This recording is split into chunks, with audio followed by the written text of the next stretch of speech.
രാവിലെ മുതൽ ഇവിടം വരെ യോഗത്തിലായിരുന്നു. യോഗം കഴിഞ്ഞ് ഞാൻ ഇങ്ങോട്ട് ഇറങ്ങുന്നു. നിങ്ങൾ പറയുന്നതാണ് എനിക്കിപ്പോൾ ഉള്ളൊരു അറിവ്.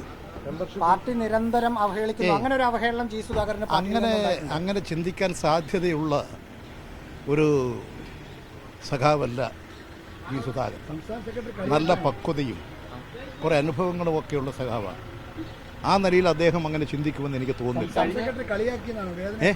എനിക്കങ്ങനെ തോന്നുന്നില്ല അദ്ദേഹം അങ്ങനെ ചിന്തിക്കും. അല്ല, അദ്ദേഹം അത് ഫേസ്ബുക്ക് കുറിപ്പിട്ടു. അതായത് സംസ്ഥാന സെക്രട്ടറി പരിഗണിക്കുന്നില്ല എന്ന് പറയുന്നതിനപ്പുറം ചിരിച്ചു എന്നതൊക്കെ, അവഹേളിച്ച് ഇൻസൾട്ട് ചെയ്ത് ചിരിച്ചു എന്നതൊക്കെയാണ്. എനിക്ക് അദ്ദേഹം അങ്ങനെ പറയും തോന്നുന്നില്ല. അതിന്റെ സാധ്യതകളൊന്നുമില്ല. അദ്ദേഹത്തെ പാർട്ടി എല്ലാ തരത്തിലും പരിഗണിച്ചിട്ടുണ്ടോ?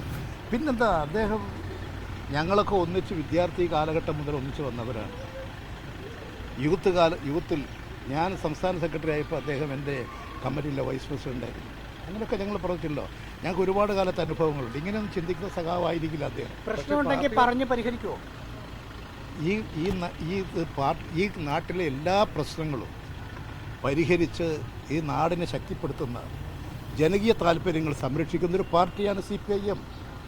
ഏത് പാർട്ടിയിൽപ്പെട്ടവരുടെ പ്രശ്നങ്ങളാകട്ടെ, അവരുടെ കുടുംബപരമായ പ്രശ്നങ്ങൾ, നാടിൻ്റെ പ്രശ്നങ്ങൾ, വികസന പ്രശ്നങ്ങൾ എല്ലാം വന്നെത്തുന്നത് ഒറ്റ പാർട്ടിയുടെ മുമ്പാകെയാണ്. നിങ്ങൾ ജനങ്ങളുടെ ഏതെങ്കിലും ഒരു പ്രശ്നം കോൺഗ്രസ് ഓഫീസിൽ പോയി പറഞ്ഞിട്ടുണ്ടോ ഇതുവരെ? ഒരു നാട്ടിലൊരു ഇലക്ട്രിക് ലൈൻ പോകുന്നില്ല, വെളിച്ചമില്ല, വെള്ളമില്ല, യാത്രാ സൗകര്യമില്ല, എവിടെയാണ് ജനങ്ങൾ പോയി പരാതി പറയുക? CPMൻ്റെ ഓഫീസിലാണ്.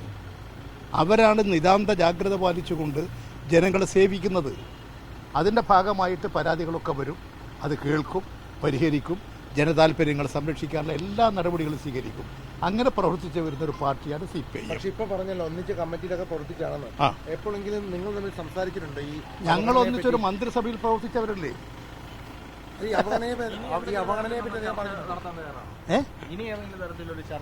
അല്ല, എനിക്ക് നിങ്ങൾ ഈ പറഞ്ഞ കാര്യങ്ങൾ എന്താണെന്നൊന്നും എനിക്കറിഞ്ഞുകൂടാ. പക്ഷേ അദ്ദേഹത്തെ പോലെ ഒരാൾ അങ്ങനെ ചിന്തിക്കുമെന്ന് ആഗ്രഹിക്കുന്ന ആളല്ല ഞാൻ.